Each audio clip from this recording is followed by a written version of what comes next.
ഈ ഒരു +1 പരീക്ഷയിൽ 520-ൽ 520 മാർക്ക്, അതായത് ഒരു മാർക്ക് പോലും മിസ് ചെയ്യാതെ ഫുൾ മാർക്കും വാങ്ങി പാസ്സായിട്ടുള്ള നമ്മുടെ വിദുഷയാണ് കൂടെയുള്ളത്. 520 ഔട്ട് ഓഫ് 520 കിട്ടാനായിട്ടുള്ള സ്റ്റഡി സ്ട്രാറ്റജി എന്താണെന്നുള്ളത് നമുക്കൊന്ന് നമ്മുടെ ഫ്രണ്ട്സിനൊക്കെ ഒന്ന് ഷെയർ ചെയ്ത് കൊടുത്താലോ. ഫുൾ മാർക്ക് വാങ്ങാനുള്ള ഒരു ജേർണിയിൽ നമ്മുടെ അഗ്നി ബാച്ചിൽ അല്ലെങ്കിൽ മോൾക്ക് നമ്മുടെ ഈ ഒരു എക്സാം വിന്നർ എത്രത്തോളം ഹെൽപ്ഫുൾ ആയി ചോദിക്കുകയാണെങ്കിൽ എന്തായിരിക്കും മോള് പറയാ? ഇപ്പൊ ഈ കണ്ണീരൊക്കെ ശരിക്കും പറഞ്ഞാൽ അമ്മയുടെ കരയിൽ നിന്ന് വന്നത് ഇത്രയും മോള് ഇത്രയും വിജയത്തിലെത്തിയതിന്റെ ആ ഒരു സന്തോഷം കൊണ്ടുള്ളതാണ് അല്ലെ?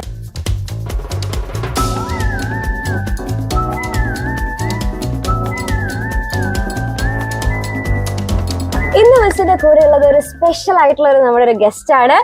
ഈ ഒരു +1 പരീക്ഷയിൽ 520-ൽ 520 മാർക്ക്, അതായത് ഒരു മാർക്ക് പോലും മിസ് ചെയ്യാതെ ഫുൾ മാർക്കും വാങ്ങി പാസ്സായിട്ടുള്ള നമ്മുടെ വിദുഷയാണ് കൂടെയുള്ളത്.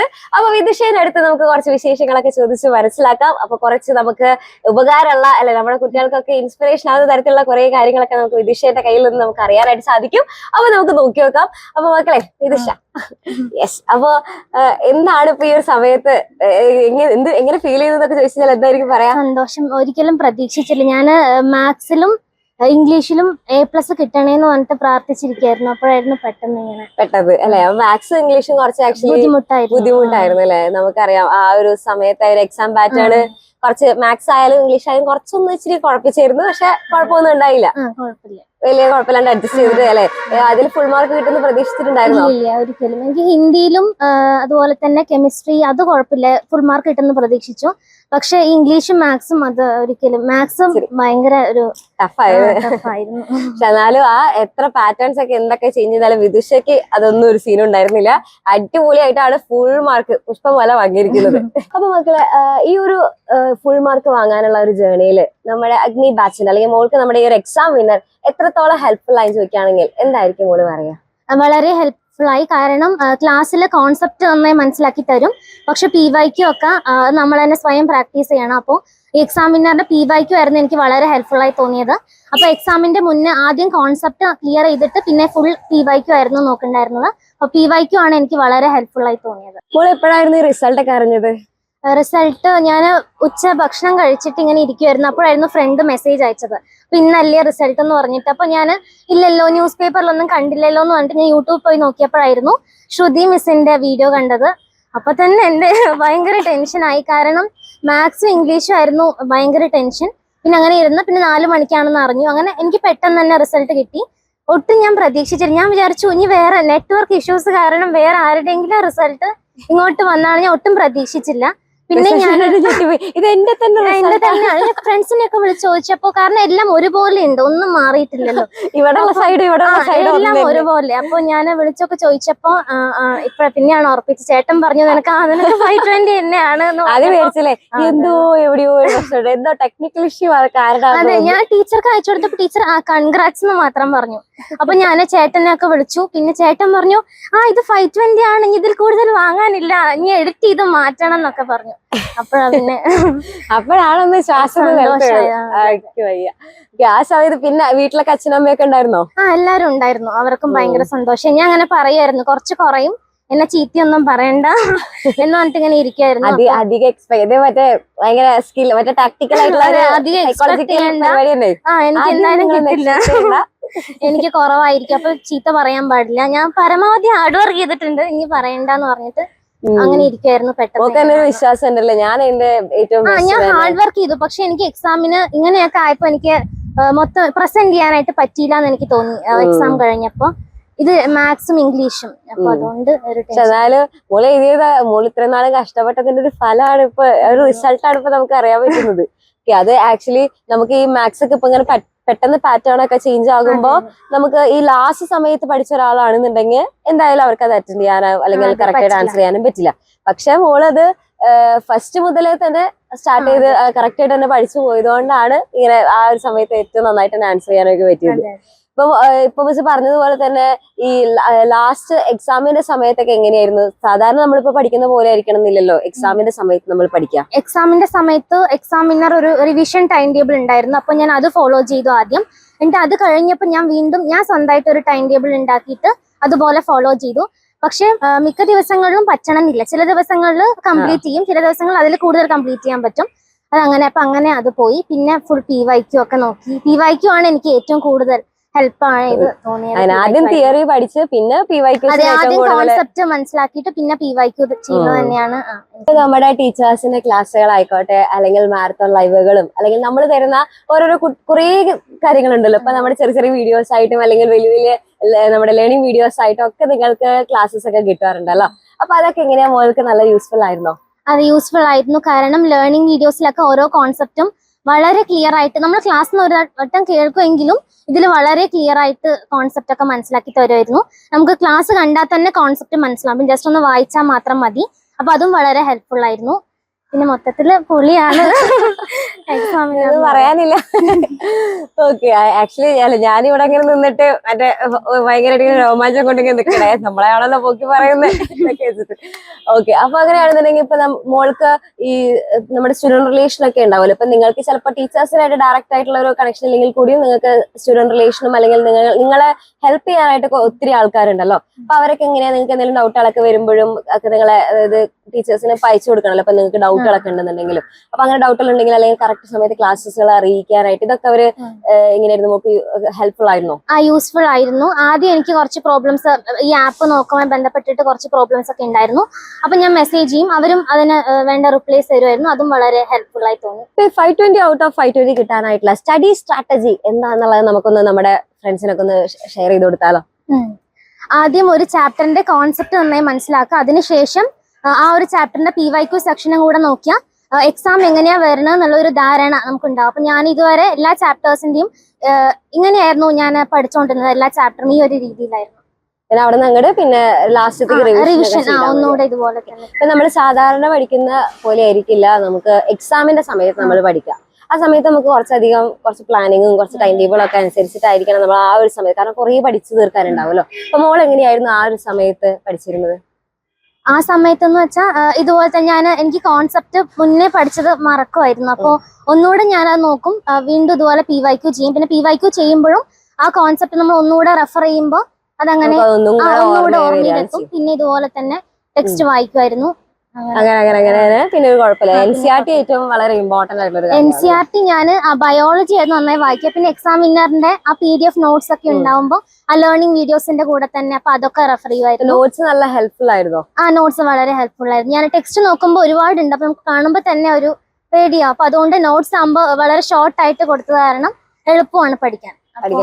ഇപ്പൊ നമ്മള് ലാസ്റ്റ് എക്സാമിന്റെ സമയത്തൊക്കെ പഠിക്കുമ്പോൾ നമുക്ക് ഒറ്റ സ്ട്രെച്ചിന് കുറെ നേരം ചിലപ്പോൾ നമുക്ക് പഠിക്കാൻ പറ്റില്ല. നമുക്ക് ആഗ്രഹം ഉണ്ടായിരിക്കും, പക്ഷെ ചിലപ്പോ അത്രയും നേരം നമുക്ക് കോൺസെൻട്രേഷൻ ഒന്നും ചിലപ്പോ നമുക്ക് കിട്ടിയതേ ഇല്ല. അപ്പൊ മോളിങ്ങനെ ബ്രേക്ക് എടുത്തിട്ടായിരിക്കില്ലേ പഠിച്ചിട്ടുണ്ടാവാം.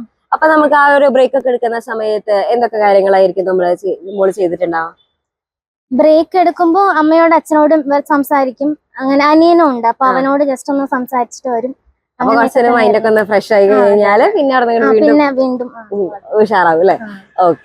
ഇപ്പോ എക്സാമിന്റെ സമയത്തൊക്കെ ലാസ്റ്റ് ഇപ്പൊ തലേ ദിവസമൊക്കെ ആവട്ടെ, അല്ലെങ്കിൽ ആ ഒരു എക്സാം ഒക്കെ അടുക്കുന്ന സമയത്ത് നമുക്ക് വിചാരിച്ച പോലെ ആയിരിക്കില്ല. ചിലപ്പോൾ നമ്മൾ പെൻഡിങ് ആയിട്ട് കുറെ പോർഷൻസ് ഉണ്ടായിരിക്കും, ചിലപ്പോൾ പഠിച്ചു തന്നെ മറന്നു പോകുന്ന പോലെ തോന്നിയിട്ടുണ്ടാവും. അപ്പൊ അങ്ങനെയൊക്കെ തോന്നുന്ന സമയത്ത് മോൾ എങ്ങനെയായിരുന്നു? കുറച്ച് അത്യാവശ്യം പ്രഷർ ഉണ്ടായിരുന്നു. ആ പ്രഷറൊക്കെ എങ്ങനെയായിരുന്നു മോൾ ഹാൻഡിൽ ചെയ്തിരുന്നത്? ഞാൻ പ്രഷർ ഉണ്ടാവുമ്പോ എനിക്ക് ആരോടെങ്കിലും ഇങ്ങനെ ഇത് ഷെയർ ചെയ്താൽ എനിക്ക് അത് കുറയുമായിരുന്നു. അപ്പൊ ഞാൻ അച്ഛനോടോ അമ്മയോടോ പോയി പറയും. അപ്പൊ അവര് ഇങ്ങനെ കോൺഫിഡൻസ് ഒക്കെ തരും, പേടിക്കണ്ട, നീ പഠിച്ചതല്ലേ. കാരണം ഞാൻ പഠിച്ചിട്ടുണ്ട്, എന്നാലും ഒരു ടെൻഷൻ. അപ്പൊ അമ്മയും അച്ഛനും ഒക്കെ ഇങ്ങനെ പറയും എന്തിനാ ടെൻഷൻ അടിക്കണേന്നൊക്കെ. അപ്പൊ അങ്ങനെ അത് കുറയും. അവരുടെ ആ ഒരു സപ്പോർട്ട് കിട്ടി കഴിഞ്ഞാൽ അവരുടെ കുറച്ച് വർത്തമാനമൊക്കെ കേട്ട് കഴിഞ്ഞാൽ പിന്നെ ആശ്വാസമായി അല്ലേ? ഇപ്പൊ നമ്മളിപ്പോ അലക്സാറിന്റെ അലൻ സാറായാലും ഇപ്പൊ നമുക്ക് കുട്ടികൾക്ക് അവർക്കറിയാം, അതായത് ഈ ഒരു സമയത്ത് കുട്ടികൾ അത്യാവശ്യം ടെൻഷൻ അടിക്കുന്ന ഒരു ടൈം ആയിരിക്കും. അപ്പൊ അതുകൊണ്ട് തന്നെ കുറച്ച് ഇങ്ങനത്തെ നിങ്ങൾക്ക് വീഡിയോസ് ഒക്കെ ആയിട്ടുള്ള തരത്തില് കുറച്ച് മോട്ടിവേഷൻ തരത്തില് അങ്ങനെയുള്ള വീഡിയോസ് ഒക്കെ അതൊക്കെ എങ്ങനെ ഹെൽപ്ഫുൾ ആവാറുണ്ട്? അത് വളരെ ഹെൽപ്ഫുൾ ആയിരുന്നു. അലക്സാറും അലൻ സാറിന്റെ വേർഡ്സ് കേട്ടാൽ തന്നെ നമുക്ക് ഒരു കോൺഫിഡൻസ്. മാരത്തോണിലൊക്കെ പറയും നിങ്ങൾ ഇനി ഒന്നും കൊണ്ടും പേടിക്കണ്ട, എക്സാമിനർ കൂടി ഉണ്ടെന്ന് പറഞ്ഞിട്ട് എക്സാമിന്റെ മുന്നേ ഒരു വോയിസും കൂടി ഇടുമായിരുന്നു. അപ്പൊ അതൊക്കെ കേൾക്കുമ്പോ ഒരു കോൺഫിഡൻസ് ഉള്ളിലൊരു നമുക്ക് തന്നെ ഒരു വിശ്വാസം തോന്നും. ഓക്കെ, ഇപ്പൊ നമ്മളിപ്പോ കുട്ടികളുടെ അടുത്ത് ഇപ്പൊ ക്ലാസ് എക്സാമിന്റെ തലേദിവസം ആയാലും ഒത്തിരി പ്രീവിയസ് ഇയർ ക്വസ്റ്റ്യൻസ് നമ്മൾ ഇടയിൽ ചെയ്യണം. കുറെ നമ്മൾ ചെയ്യും, പക്ഷെ അത് ചിലപ്പോൾ റിപ്പീറ്റ് ചെയ്തിട്ട് വീണ്ടും ഒരേ ക്വസ്റ്റ്യൻസ് തന്നെയായാലും വീണ്ടും റിപ്പീറ്റ് ചെയ്തതൊക്കെ ഇങ്ങനെ ചെയ്ത് കൊടുക്കാറുണ്ട്. അപ്പൊ അതിന്റെ ഇടയിൽ നമ്മളിങ്ങനെ പറയും മക്കളെ പേടിക്കണ്ട, ഓക്കെ, ഇതൊക്കെ നമുക്ക് നാളെ വരും. അങ്ങനെയൊക്കെ നമ്മളിപ്പോ ഈ മാരത്തോൺ ആയിക്കോട്ടെ അല്ലെങ്കിൽ അങ്ങനെ തരുന്ന ഈ പ്രീവിയസ് ഇയർ ക്വസ്റ്റ്യൻസ് ഒക്കെ ആ വരുന്ന സമയത്ത് എക്സാം നമ്മൾ പേപ്പറിൽ നോക്കുമ്പോൾ എന്തായാലും ബിഎസ്സിൽ വരുമല്ലോ. ആ വരുന്ന സമയത്ത് എന്തായിരിക്കും നമുക്ക് തോന്നുക? വരുന്ന സമയത്ത് ആ സാറിന്റെയോ അല്ലെങ്കിൽ മിസ്സിന്റെ മുഖമായിരിക്കും ആദ്യം വരിക. വളരെ സന്തോഷമാവും.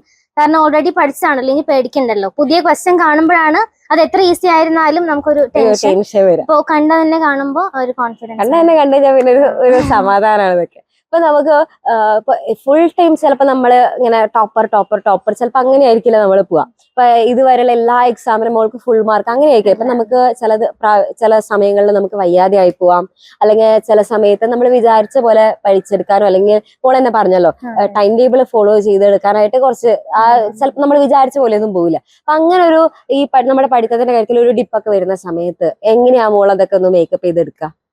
കുറെ പെൻഡിങ് ഒക്കെ ആയിട്ട് എടുക്കുകയാണെന്നുണ്ടെങ്കിൽ, കുറെ പെൻഡിങ് ആണെങ്കിൽ കുറച്ചുകൂടെ സമയം എടുത്ത് പഠിക്കാൻ നോക്കും. പിന്നെ മറ്റ് നമ്മുടെ കളികളും മറ്റ് ഫങ്ഷൻസ് ഒക്കെ ഒന്ന് ചെറുതായിട്ടൊന്ന് മാറ്റി വെച്ചിട്ട് കൂടുതൽ ഇതിലോട്ട് ഇൻവോൾവ് ആയും. ഇപ്പൊ നമുക്ക് ഈ എക്സാമിന്റെ സമയത്ത് നമുക്ക് ഇങ്ങനെ തോന്നുന്നല്ലേ, എന്തെങ്കിലും ഫംഗ്ഷൻസ് ഒക്കെ ഉണ്ടെങ്കിൽ അറ്റൻഡ് ചെയ്യണം, അല്ലെങ്കിൽ ഇപ്പൊ സോഷ്യൽ മീഡിയ വാട്സപ്പിലായിക്കോട്ടെ ഇൻസ്റ്റാഗ്രാമിലായിക്കോട്ടെ നമുക്ക് ഇങ്ങനെ മെസ്സേജ് ഒക്കെ വരുമ്പോൾ നമുക്ക് ഇങ്ങനെ എടുത്തു നോക്കാനുള്ള ഒരു ടെൻഡൻസി ഒക്കെ വരും അല്ലെ? അപ്പൊ അങ്ങനെയൊക്കെ വരികയാണെന്നുണ്ടെങ്കിൽ മോൾ അത് എങ്ങനെയായിരുന്നു ഹാൻഡിൽ ചെയ്തത്? ലാസ്റ്റ് സമയത്ത് നമുക്ക് നേരെ ഇല്ലല്ലോ. ഓക്കെ, അതെ ഇൻസ്റ്റ ഇല്ല, വാട്സപ്പ് ഉണ്ട്. അപ്പൊ കുറച്ചൊക്കെ എന്നാലും ഞാൻ നോക്കും. അതിനുശേഷം ഞാൻ പഠിക്കും. കുറച്ചൊക്കെ കഴിഞ്ഞു പോകും, എന്നാലും ഞാൻ കുറച്ചൊന്ന് സമയം എടുത്തിട്ടാണെങ്കിലും പഠിക്കാറുണ്ട് അല്ലെ? വലിയ കുഴപ്പമൊന്നുമില്ല.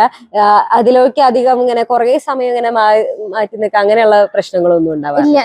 എനിക്ക് കാണാൻ ആഗ്രഹം തോന്നി ഞാൻ കാണും, അതിനുശേഷം ഞാൻ പഠിക്കാറുണ്ട്.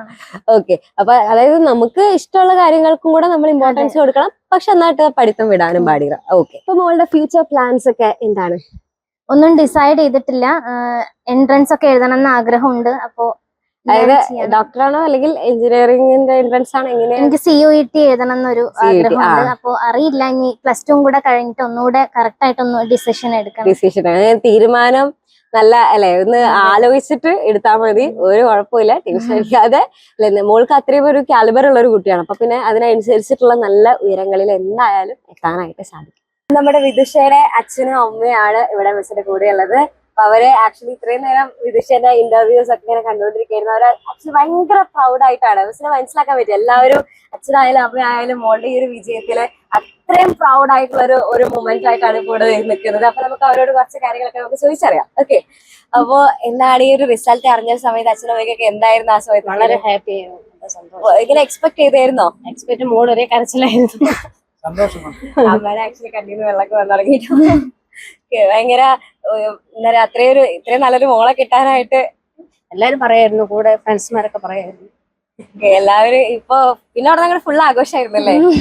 ആളെങ്ങനെയാ പണ്ട് മുതലേ ഇങ്ങനെ നന്നായിട്ട് UKG മുതൽ അവള് തന്നെയാണ്, ഞാൻ ഒന്നും പഠിപ്പിച്ചു കൊടുത്തില്ല, ആള് തന്നെയാണ് എല്ലാം കെയർ ചെയ്തത്. അതുപോലെ തന്നെ 5th വരെ CBSE ആയിരുന്നു. അതിനുശേഷം സ്റ്റേറ്റ് സിലബസിലോട്ട് മാറ്റിയാണ്. ഞാനൊന്നും പോകാറില്ല, എല്ലാം അയാള് തന്നെയാണ്. നല്ല വിശ്വാസമാണല്ലോ. അതായത് ഇപ്പൊ നമുക്ക് പല കുട്ടികളും ഇപ്പൊ ഓൺലൈൻ ടീച്ചിങ് എന്ന് പറയുമ്പോൾ ഫുൾ ടൈം ഫോണിലല്ലേ നോക്കുന്നത്. അപ്പൊ പലർക്കും ഒരു അച്ഛനമ്മമാർക്കൊക്കെ ചിലപ്പോൾ ഒരു ടെൻഷൻ ഉണ്ടാകും, ഇങ്ങനെ ക്ലാസ് ചെയ്യുന്നതിന്റെ ഇടയിൽ വേറെ എന്തെങ്കിലും സോഷ്യൽ വീഡിയോസോ അങ്ങനെ എന്തെങ്കിലുമൊക്കെ നോക്കിയിരിക്കുമോ എന്നൊരു ടെൻഷൻ. വിശ്വാസം ചെയ്യില്ല എന്നുള്ള, വേസ്റ്റ് ആയിട്ട് ഫോൺ ചെലവാക്കില്ല എന്ന് ഞങ്ങൾക്കറിയാം, പഠിക്കുന്നുള്ള. അപ്പൊ പിന്നെ ഒന്നും പേടിക്കണ്ട. ആള് ഓൺലൈൻ ടീച്ചിങ് ആണെന്നുണ്ടെങ്കിലും ഓൺലൈൻ ക്ലാസ് ആണെന്നുണ്ടെങ്കിലും ഇരുന്ന് കണ്ടില്ല. ഞങ്ങൾക്കൊരു കോൺഫിഡൻസ് ഉണ്ട്, ആ കുഞ്ഞുനാൾ മുതലുണ്ട്. അത് വേറെ കൊണ്ടാണ്. ആളെ രാവിലെ പഠിക്കുന്ന ആളാണോ അല്ലെങ്കിൽ രാത്രി? രാവിലെ ചിലപ്പോ 3 മണിക്ക് എഴുന്നേൽക്കും, പിന്നെ 10 മണിക്ക് കിടക്കും. അങ്ങനെ വിളിച്ച് എണീപ്പിക്കാനൊക്കെ എങ്ങനെയാ? ആള് ഫോണ് അലാറം വെച്ച് സ്വന്തമായിട്ട് ഞാൻ ഉറങ്ങിയാലും മോള് എണീക്കും.